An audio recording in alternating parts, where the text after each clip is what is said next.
And welcome back to the Michael Cohen Show on our continued journey to 500,000 subscribers. Thanks to you, we are now substantially past the 300,000 number mark, on our way again to 500. So hit subscribe, watch, keep those comments coming, and share with one friend. If each one of you shares with one friend, keep them in the know, we'll hit more than 500,000 by the end of today. Now look, over the weekend, Trump gave a press conference on Air Force One. He claimed that he ran on tariffs. Therefore, people knew what was coming. Play the clip. Big, and it's not sustainable. And you know, I was elected on this. This was one of the biggest reasons I got elected, was exactly because of this. And we're going to put tariffs, we've already put them on. It's not a question of we will. We're going to put them on. And those tariffs next year will make us $1 trillion. In addition to the $1 trillion, thousands of companies are going to relocate back into the United States. In North Carolina, already furniture people are starting to move back in. In Detroit and Michigan, which I won, because of what I said, what I'm telling you, car companies are starting to open up. In Indiana, a big one is under construction, as an example, Honda. But they're moving in like nobody's ever seen this before. So it's unsustainable for us to allow China to have surpluses of $1 trillion.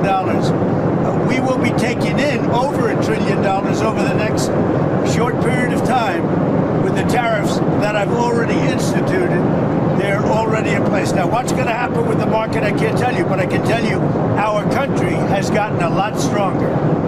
And eventually, it'll be a country like no other. It'll be the most dominant country economically in the world. First of all, he's lying. All right. There is no plant right now that has already started to be constructed. If there was a new plant, let me just be very clear. Do you know how long it takes just to map out, to architecturally design it? Forget about even just doing the foundation. Let me be clear about something. Every economist turned around and said that the market was going to tank. And as of this recording, the market is already down over 800 points. You know, in my Substack, I turn around and I write, that's right, America. We are barely into the first 100 days of this MAGA 2.0 nightmare. And already our economy is doing the financial equivalent of belly flopping off the Empire State Building while Trump live streams it on Truth Social with Kid Rock playing the national anthem on a kazoo in the background. That's what we have going on. This is a clown show of stupidity and lies. Now on Air Force One, a reporter asked if Trump would intervene if the market got worse, which it is. And he made another analogy, again, of a patient and an operation. There's something really wrong up there. Play the clip. In the world, Mr. President, which is what it should be. Is there a Trump put though? Is there pain in the market at some point? You're unwilling to tolerate this idea of a Trump put. Is there a threshold? I think your question is so stupid. I mean, I think it's I don't want anything to go down, but sometimes you have to take medicine to fix something, and we have such a horrible. We have been treated so badly by other countries because we had stupid leadership that allowed this to happen. Wait, he doesn't want anything to go down. Think about what he's saying here. He doesn't want anything to go down, and sometimes you have to take medicine to fix it. Is he talking about the economy or erectile dysfunction? I mean, seriously, what the hell is going on there? Trump then goes on and claims that he can't say what will happen with the market, but everything is still okay. Everything is absolutely okay. Play the clip. With the tariffs that I've already instituted, they're already in place. Now, what's going to happen with the market, I can't tell you, but I can tell you our country has gotten a lot stronger. And eventually, it'll be a country like no other. It'll be the most dominant country economically in the world, Mr. President, which is what it should be. Is there a Trump put, though? Is there a Let me be very clear. Trump and his enablers are steering our economy into a proverbial iceberg. And the only people right now that are cheering this on are the ones with the flotation devices that are looking to sell them for 10 times the cost. That's what we have going on here. Nothing is okay. As grandma, grandpa, people are losing their nest egg. They're losing their 401ks by like over 30%. That's how much since Trump has taken office that the market has gone down. Now, Trump also said that he doesn't think inflation is going to be a big deal. Again, he's pulling this stuff out of his ass. Play the clip. I think he'll win that seat. Sir, when we get into late summer, early fall, and people are doing their back-to-school shopping, do you think they'll have inflation to worry about at that point?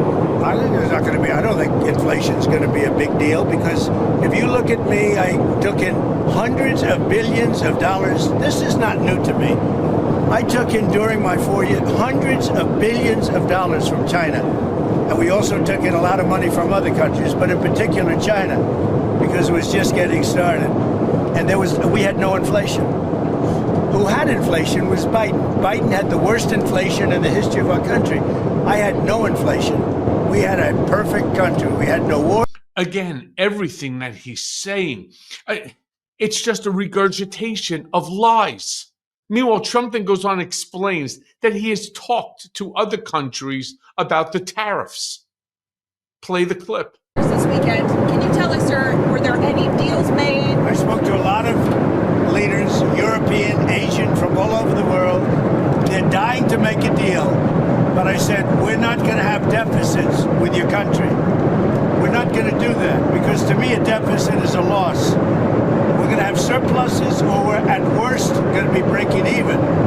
But China would be the worst in the group because the deficit is so big and it's not sustainable.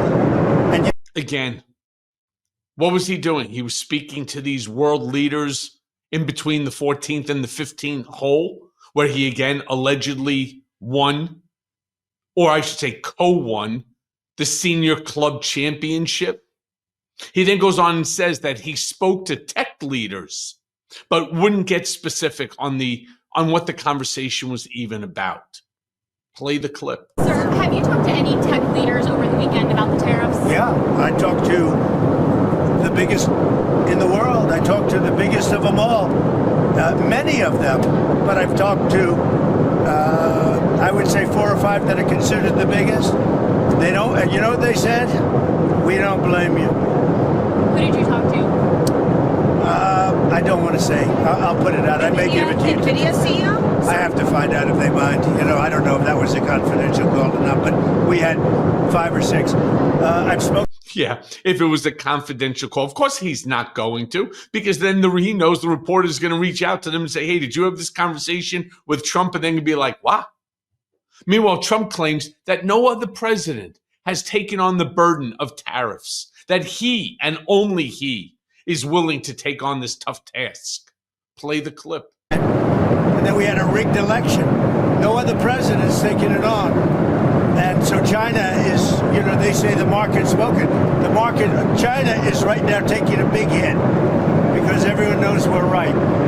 They have to pay tariffs because otherwise we have a surplus, that they have a surplus with us that is not sustainable. Let me say that nobody thinks that Trump is right. In fact, all the leaders of these other countries, they're actually all now going to China for the sole purpose of getting goods that they would normally have gotten, or China's buying goods from other countries where the United States was selling to them.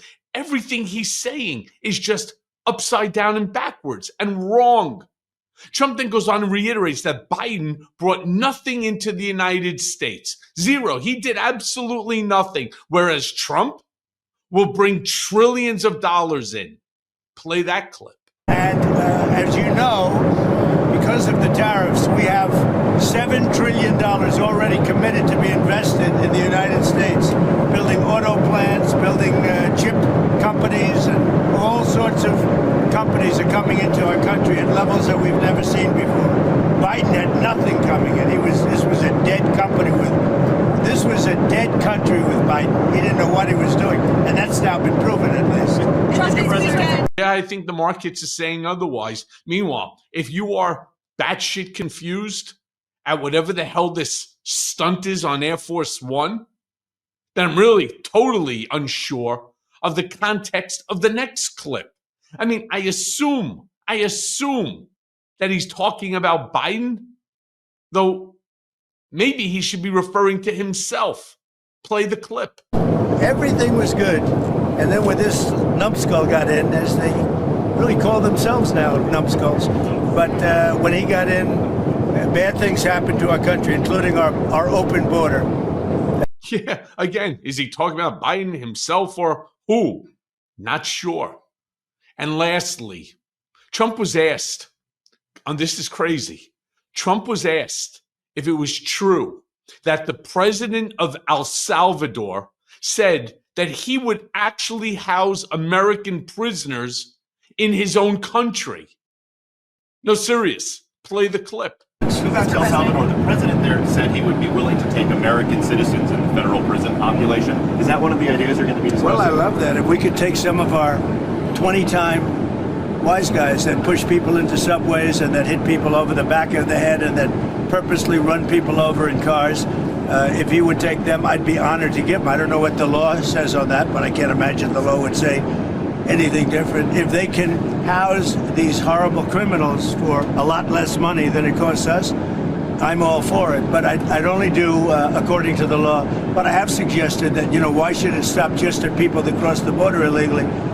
We have some horrible criminals, American grown and born. And if we have somebody that bops an old woman over the head, if we have somebody that is in jail 20 times and goes back and shoots people all over the place and then has a bad judge or a bad prosecutor that do nothing about him, all they worry about is politics, they don't worry about that. I think if we could get El Salvador or somebody to take them, I'd be very happy with it, but I have to see what the law says. Okay, what else? Yeah, I think you're going to find that one is actually illegal and unconstitutional. What about the J6 defendants? What about those that stormed the Capitol? Oh, yeah, that's right. I'm sorry. No point in sending them anywhere because you gave them all pardons or commutations. Let me be very clear. This Trump administration 2.0, they're all over the place. And nothing that they're telling you is true. Stick here. Stay with this community where you're going to get nothing but truth. And we back it up with facts. Plain and simple. And as always, thanks for listening. Hey, everyone. First of all, thanks for watching. I mean, we're going to be posting daily episodes with reactions and talking about politics. We'll be talking about everything, in fact. So please like and subscribe. Join us on this journey.